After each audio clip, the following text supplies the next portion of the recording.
بسم اللہ الرحمن الرحیم الحمد للہ رب العالمین والعاقبۃ للمتقین والصلاة والسلام علی سید الانبیاء والمرسلین اللہم انفعنا بما علمتنا وعلمنا ما ينفعنا وزدنا علما رب اشرح لی صدری ویسر لی امری واحلل عقدۃ من لسانی یفقہوا قولی اللہم صلی علی محمد النبی الامی وعلی آلہ وسلم تسلیما۔ الحمدللہ علم الحدیث کورس کے سلسلے میں آج ہم 5واں سبق لے کر آپ کی خدمت میں حاضر ہیں۔ اس سے پہلے اس مبارک اور بابرکت موضوع پر ہم 4 اسباق پڑھ چکے ہیں اور چاروں کے چاروں اسباق کا تعلق مختلف نسبتوں کے ساتھ علم الحدیث سے تھا۔ چنانچہ کبھی ہم علم حدیث کی اہمیت اور ضرورت پر بات کرتے رہیں، کبھی علم حدیث کی تاریخ پر بات کرتے رہیں، کبھی علم الحدیث کی حجیت پر بات کرتے رہیں، اور کبھی حدیث کی مشہور تصانیف اور مشہور کتابوں کا تذکرہ چلتا رہا۔ آج کے اس سبق میں ہم اس کتاب کا مختصر تعارف پڑھیں گے جو کتاب ہمارے کورس کا نصاب ہے اور جس پر ہمارا یہ کورس مشتمل ہے، یعنی زاد الطالبین۔ زاد الطالبین یہ حدیث کے ایک چھوٹی اور مختصر سی کتاب ہے، اور پاکستان کے اندر دینی مدارس کا جو سب سے بڑا بورڈ ہے، یعنی وفاق المدارس العربیہ پاکستان، اس بورڈ کے تحت بنین کے مدارس میں بھی یہ کتاب نصاب میں داخل ہے اور بنات کے نصاب میں بھی یہ کتاب داخل ہے۔ زاد الطالبین یہ جو نام ہے یہ 2 الفاظ سے بنا ہے، زاد اور طالبین۔ زاد عربی زبان کے اندر سفر کے لیے تیار کیے جانے والے کھانے کو اور توشے کو کہا جاتا ہے، اور طالبین سے مراد طلب کرنے والے یعنی علم کے طلبہ مراد۔ تو گویا یہ جو حدیث ہے یہ علم اور علوم نبویہ پڑھنے والے طلبہ کے لیے سفر کا کھانا اور سفر کا توشہ ہے۔ جس طرح ایک آدمی سفر میں جاتا ہے تو سفر میں جاتے وقت اپنے ساتھ اپنے لیے کھانے پینے کا اور خرچہ رکھتا ہے، تو اسی طرح یہ زاد طالبین ایک طالب علم کے لیے، ایک طالبہ کے لیے علم حدیث کے سفر پر نکلنے سے پہلے گویا ایک توشہ اور ایک کھانا ہے۔ اور ظاہر سی بات ہے ہر مسافر کی کوشش یہ ہوتی ہے کہ سفر کے لیے اچھے سے اچھے کھانے کا انتظام کیا جائے تاکہ دوران سفر پریشانی نہ ہو۔ تو اسی طرح طلباء اور طالبات کے لیے بھی مناسب یہ ہے کہ اس کتاب کو اچھی طریقے سے پڑھ کر اور سمجھ لیا جائے تاکہ اگر ہمیں زندگی میں کبھی علم حدیث سے واسطہ پڑے تو کسی قسم کی پریشانی نہ ہو۔ اس کتاب کے مصنف مولانا عاشق الہی صاحب رحمۃ اللہ علیہ ہے۔ مولانا عاشق الہی صاحب 1925 کے اندر ہندوستان کے شہر بلند شہر میں پیدا ہوئے، اور قیام پاکستان تک یہ ہندوستان میں ہی مقیم رہے۔ ان کے اساتذہ میں سب سے مشہور استاذ فضائل اعمال کے مصنف شیخ الحدیث مولانا زکریا صاحب رحمۃ اللہ علیہ ہے، جو ان کے استاذ بھی ہیں اور ان کے اصلاحی مرشد بھی ہیں۔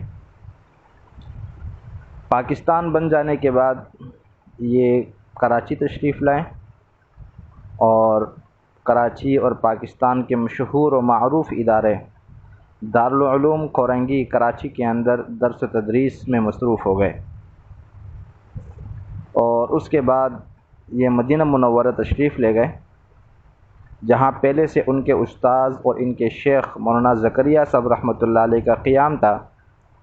یہ ان کے ہاں تشریف لے گئے اور تصنیفی کاموں کے اندر ان کی معاونت بھی کرتے رہے اور درس و تدریس کا کام بھی کرتے رہے، اور 1999 کے اندر 74 یا پھر 73 سال کی عمر میں اس دنیا سے تشریف لے گئے، اور مدینہ منورہ کے اندر حضرت عثمان غنی رضی اللہ تعالی عنہ جس قبرستان کے اندر، جس مقبرے کے اندر مدفون ہے، وہاں ان کو دفن کیا گیا۔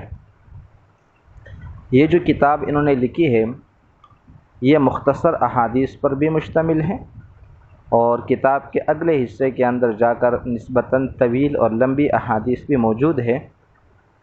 البتہ کتاب کی جو ترتیب ہے یہ حدیث کی ایک اور مشہور کتاب مشکات المصابیح کے طرز پر کی گئی ہے، یعنی اس کتاب کے اندر جو روایات نقل کی گئی ہے ان میں سے اکثر روایات جو ہے وہ مشکات شریف سے لی گئی ہے۔ یہ تو ہے اس کتاب کا مختصر تعارف۔ آج کے سبق میں ہمارے بیان کا جو دوسرا حصہ ہے وہ حدیث کے جو مشہور اقسام ہے ان اقسام کا مختصر سا تعارف آپ کے سامنے پیش کرنا ہے۔ ویسے تو مختلف حیثیتوں سے، مختلف اعتبارات سے حدیث کے مختلف قسمیں بنتی ہیں، اور یہ ساری تفصیلات جو ہے وہ مدارس کے اندر جو کورس کرایا جاتا ہے اس میں پڑھائی جاتی ہے، لیکن یہاں پر ہم چند مشہور اقسام کا تعارف آپ کے سامنے رکھیں گے، خاص کر وہ اقسام جن سے عام طور پر واسطہ پڑتا ہے اور جو اقسام عام طور پر معاشرے کے اندر ہمارے سامنے آتے رہتے ہیں۔ چنانچہ 3 قسمیں اور 3 نام ہم اکثر سنتے ہیں کہ یہ حدیث مرفوع ہے، یہ حدیث موقوف ہے، یا حدیث مقطوع ہے۔ تو ان کو سمجھ لیجئے کہ یہ کون سی 3 قسمیں ہوتی ہیں۔ مرفوع حدیث یہ اس حدیث کو کہا جاتا ہے جس میں نبی کریم صلی اللہ علیہ وسلم کے اپنے قول کا یا آپ کے فعل کا یا آپ کی تقریر کا تذکرہ ہو۔ قول اور فعل تو واضح ہیں، تقریر کا مطلب یہ ہوتا ہے کہ کسی صحابی نے نبی کریم صلی اللہ علیہ وسلم کے سامنے کوئی عمل کیا اور آپ علیہ الصلاۃ والسلام نے اس عمل پر خاموشی اختیار فرمائی، تو یہ اس عمل کے جائز ہونے کی دلیل ہوا کرتی ہے اور اس کو حدیث تقریری کہا جاتا ہے۔ تو جس عمل کے اندر آپ علیہ الصلاۃ والسلام کا قول ہو یا فعل ہو یا تقریر ہو وہ حدیث مرفوع کہلاتی ہے۔ دوسرا نام ہے حدیث موقوف۔ یہ وہ حدیث ہوتی ہے جس میں صحابہ کرام کے قول کا یا فعل کا یا تقریر کا ذکر ہوتا ہے۔ اور تیسری قسم ہے حدیث مقطوع۔ یہ وہ حدیث ہوتی ہے جس میں کسی تابعی کے قول کا یا فعل کا یا تقریر کا ذکر ہو۔ تو یہ ہو گئی مشہور قسمیں 3۔ اس کے علاوہ 2 اور نام اکثر ہم سنتے ہیں، خبر متواتر اور خبر واحد۔ خبر واحد تو اس حدیث کو کہا جاتا ہے کہ جس کے راوی جو ہے وہ کسی نہ کسی طبقے کے اندر اور کہیں نہ کہیں جا کر کم ہو جاتے ہوں۔ البتہ خبر واحد کو صحیح معنوں میں سمجھنے کے لیے پہلے ہمیں خبر متواتر کو سمجھنا پڑے گا۔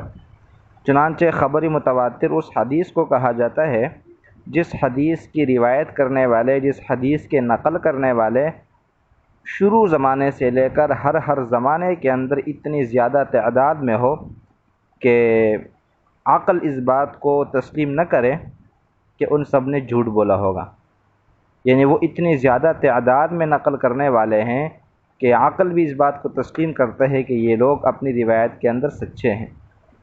تو خبر متواتر ایسی حدیث کو کہا جاتا ہے۔ مثال کے طور پر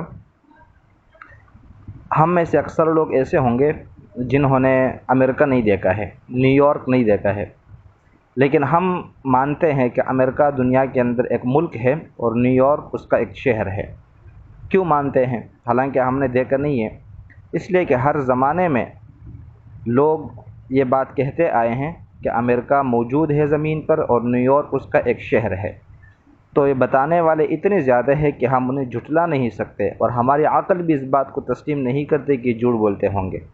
اسی طرح ہم میں سے کچھ لوگوں نے مکہ مکرمہ، مدینہ منورہ بھی نہیں دیکھا ہوگا، لیکن ہم ان کا یقین رکھتے ہیں اس لیے کہ ان کے بارے میں بتانے والے اتنے زیادہ ہیں کہ ہم انہیں جھوٹا نہیں کہہ سکتے۔ لیکن اگر کسی حدیث کے راوی اتنی زیادہ تعداد میں نہ ہوں تو ایسے حدیث کو پھر خبر واحد کہا جاتا ہے۔ اسی طرح ہم نے پڑھا ہوگا حدیث صحیح، تو دیکھیں حدیث صحیح اس حدیث کو کہا جاتا ہے جس حدیث کے نقل کرنے والے تمام کے تمام راوی وہ امانت دار، دیانت دار ہو، ان کا حافظہ اعلیٰ درجے کا ہو، اس حدیث کی سند کے اندر درمیان سے کوئی راوی غائب نہ ہوا ہو، تمام کے تمام راوی نبی کریم صلی اللہ علیہ وسلم تک موجود ہو۔ اسی طرح اس حدیث کے اندر کوئی ایسی خرابی موجود نہ ہو جس سے حدیث کی صحت پر اثر پڑے، اور ساتھ ساتھ وہ حدیث شریعت کے اصول کے خلاف بھی نہ ہو۔ تو یہ شرائط جس حدیث کے اندر موجود ہو اس حدیث کو صحیح کہا جاتا ہے۔ اسی طرح ہم نے پڑھا ہے حدیث ضعیف۔ حدیث ضعیف اس حدیث کو کہا جاتا ہے جس حدیث کے اندر یہ سارے شرائط موجود نہیں ہوتے، تو ایسے حدیث کو پھر ضعیف کہا جاتا ہے۔ اسی طرح ہم نے پڑھا ہے حدیث موضوع۔ حدیث موضوع اس حدیث کو کہا جاتا ہے کہ جس کا راوی جو ہے وہ ایسا ہو کہ اس پر نبی کریم صلی اللہ علیہ وسلم پر جھوٹ بولنے کا الزام ہو، یعنی اس نے نبی کریم صلی اللہ علیہ وسلم پر یا تو جھوٹ بولا ہو یا بتانے والے ان کے بارے میں ثبوت کے ساتھ بتاتے ہوں کہ یہ آدمی جو ہے وہ آپ علیہ الصلاۃ والسلام کے بارے میں جھوٹ بولتا ہے۔ تو یہ حدیث کی کچھ مشہور اقسام ہے جس کا عام طور پر ہم تذکرہ بھی سنتے رہتے ہیں اور عام طور پر یہ اقسام ہمارے سامنے آتی رہتی ہیں۔ تو آج کا ہمارا سبق جو ہے وہ 2 حصوں پر مشتمل ہے۔ ایک حصے کے اندر ہم نے اپنے نصاب میں شامل کتاب زاد الطالبین کا تعارف پڑھا ہے، اور دوسرے حصے کے اندر ہم نے حدیث کی چند مشہور اقسام کی تعریف پڑھی ہے۔ انشاءاللہ کل سے ہم پھر باقاعدہ علم حدیث پر، علم حدیث کی تعریف ہے، اس کا موضوع ہے، اس کی غرض و غایت ہے، یہ پڑھ لیں گے، اور ساتھ ساتھ انشاءاللہ تعالی ہم اپنی کتاب کا آغاز بھی کل کر دیں گے۔